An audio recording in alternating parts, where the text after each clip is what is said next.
Good morning Philippines, mga kabarangay, mga kababayan, mga kapatid. Ngayon po ay araw ng Miyerkules, July 5, 2025.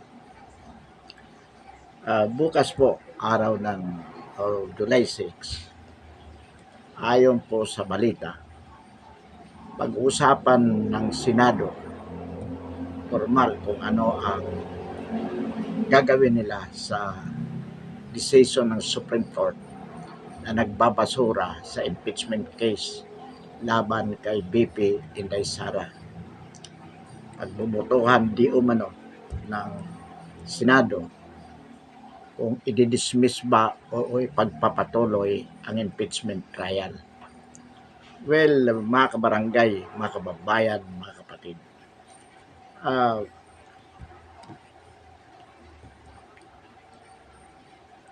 ito pong decision ng Supreme Court ay final and immediately executory. Na ibig po sabihin, mga kabarangay, mga kababayan, it is not discretionary upon the Senate to comply with or not of the said Supreme Court decision. It is ministerial upon them to comply with the said decision. So ano pong ibig sabihin niyan? Kung sinabi po ng Supreme Court na ang impeachment case is unconstitutional,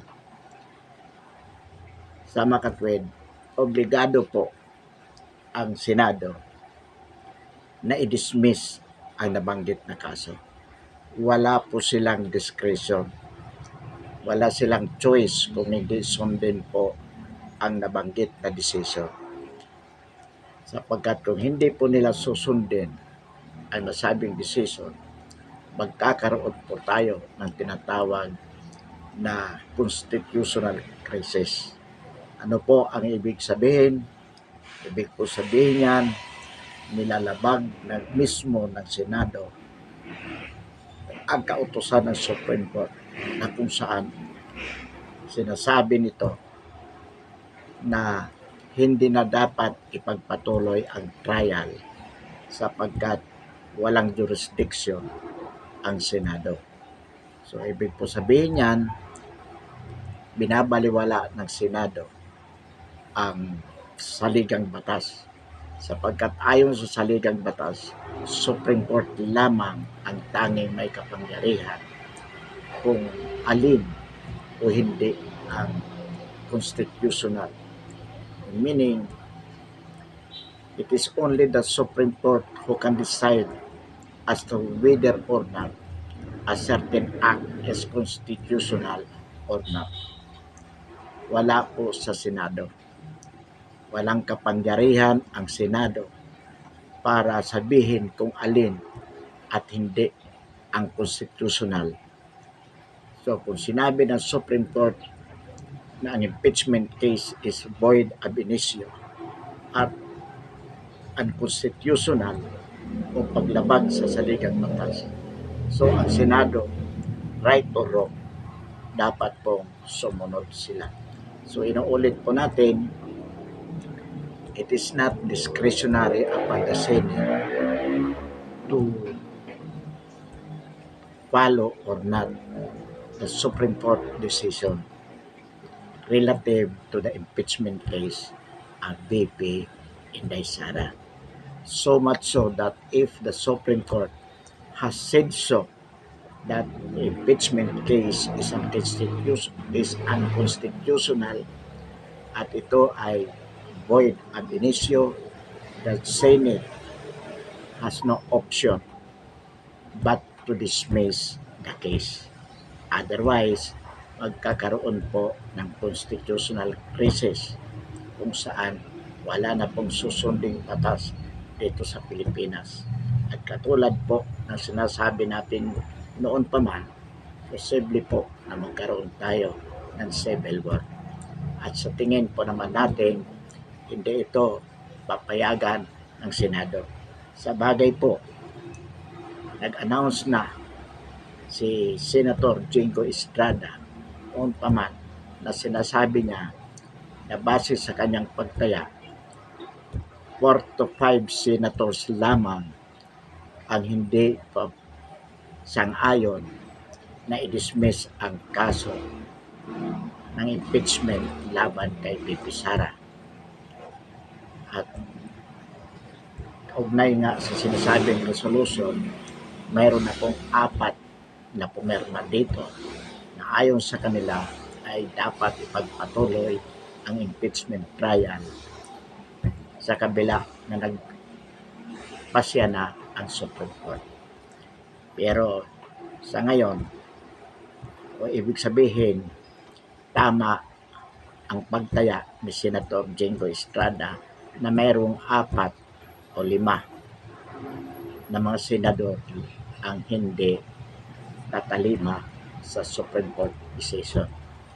At ayon nga sa balita, ang pumirma na sa resolution na ipagpatuloy ang impeachment trial ay si Tito Soto, si Risa Hontiveros, si Bam Aquino at si Kiko Pangilinan. Sila po ang 4. At sa tingin natin, baka posible yung 2 Tulfo, si Rapi at si Erwin Tulfo. Pero as of now, hindi pa rin po sila pumipirma. So, ibig sabihin, baka hindi sila sumama sa mga senador na ayaw tumalima sa kautusan ng Supreme Court.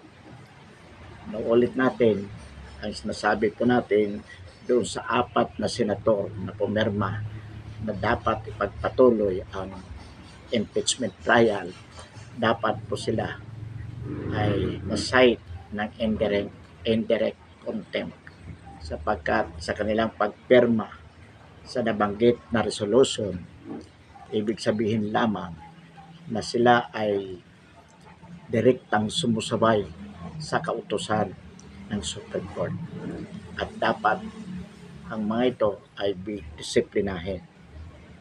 Sino po ito? Inuulit natin si Vicente Soto, si Risa Hontiveros, si Kiko Pangilinan at si Bam Aquino.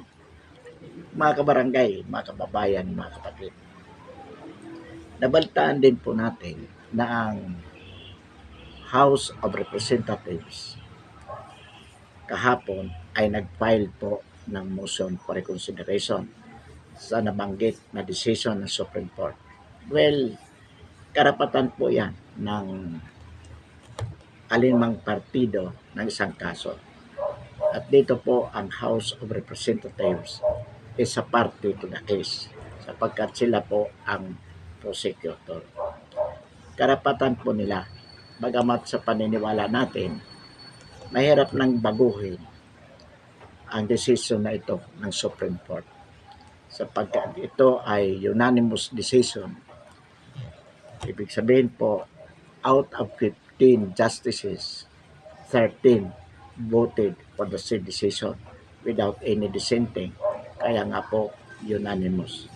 So sa tingin po natin, mahirap itong baguhin sapagkat sa paniniwala natin, hindi naman buboto ang mga justices ng Supreme Court na ito kung hindi sa tama sa kanilang pananaw ang nabanggit na decision.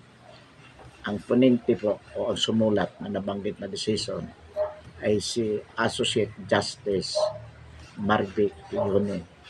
Ayon po sa mga observers, ito daw po ay talaga napagagaling na hukom ng Supreme Court. Sa bagay, lahat naman po ang mga hukom ng Supreme Court ay talagang magagaling po.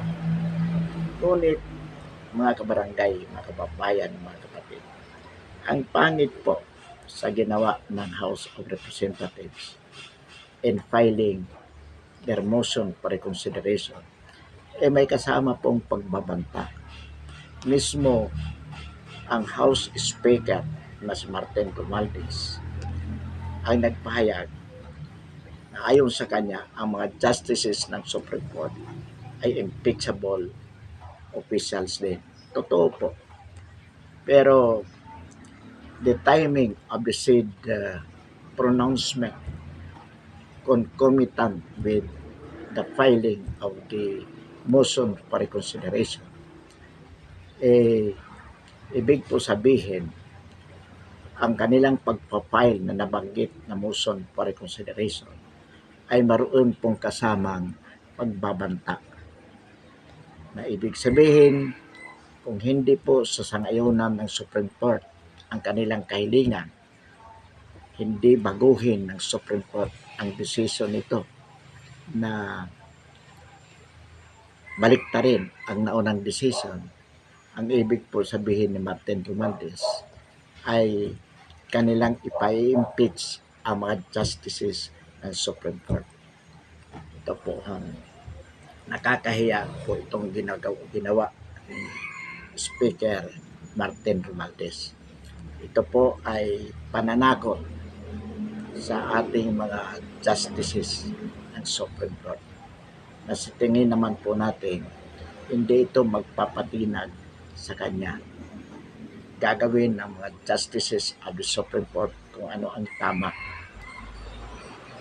Kung sa tingin nila ay tama ang kanilang desisyon at sa tingin naman po natin ay talagang tama, naniniwala po tayo na hindi nila ito babaguhin.